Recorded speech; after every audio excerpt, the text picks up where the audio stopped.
جس کے وجود میں طلب مولا نہیں وہ غافل و گمراہ ہے۔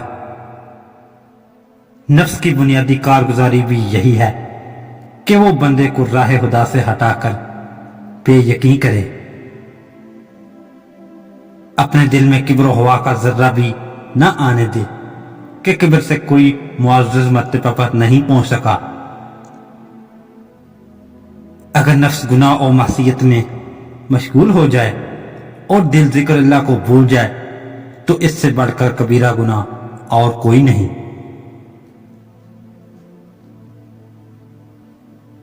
اللہ تعالیٰ نے خیر سے اسلام، ذکر و فکر، معرفت، فقر و فیض، رحمت و فضل اور علم شریعت کو پیدا فرمایا ہے، اور شر سے کفر و شیطان، نفس امارہ اور دنیا کو پیدا فرمایا اور تجھے اختیار دیا کہ خیر کو طلب کر یا شر کو۔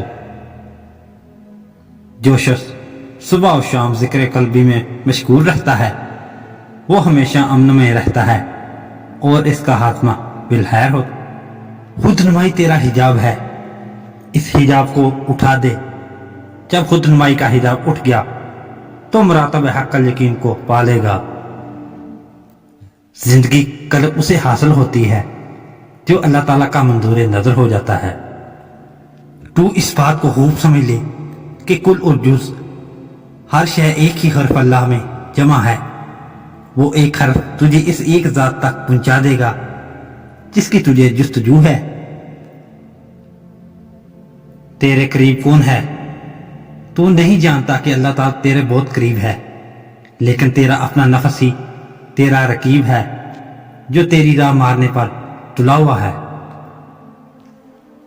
اپنے دل کو نجاست و خطرات سے پاک کر لے تاکہ تجھے وحدت حق نصیب ہو۔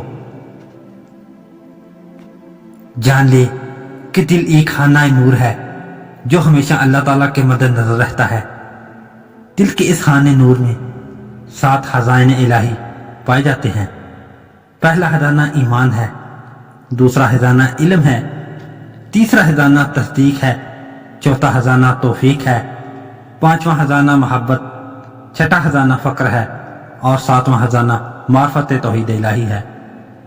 اے باہو، جس کے دل کی نوری آنکھ کھل جاتی ہے وہ غرور سے پاک ہو جاتا ہے اور اسے آپ صلی اللہ علیہ وآلہ وسلم کے چہرے کی زیارت سے اس کے تمام مطالب پورے ہو جاتے ہیں،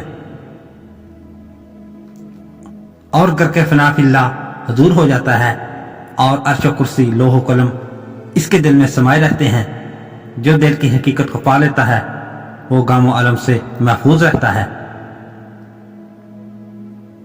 تجھے جو کچھ چاہیے اس میں اللہ ذات سے حاصل کر، صرف اس میں اللہ ذات ہی نے آخر تک تیرا ساتھ نبھانا ہے۔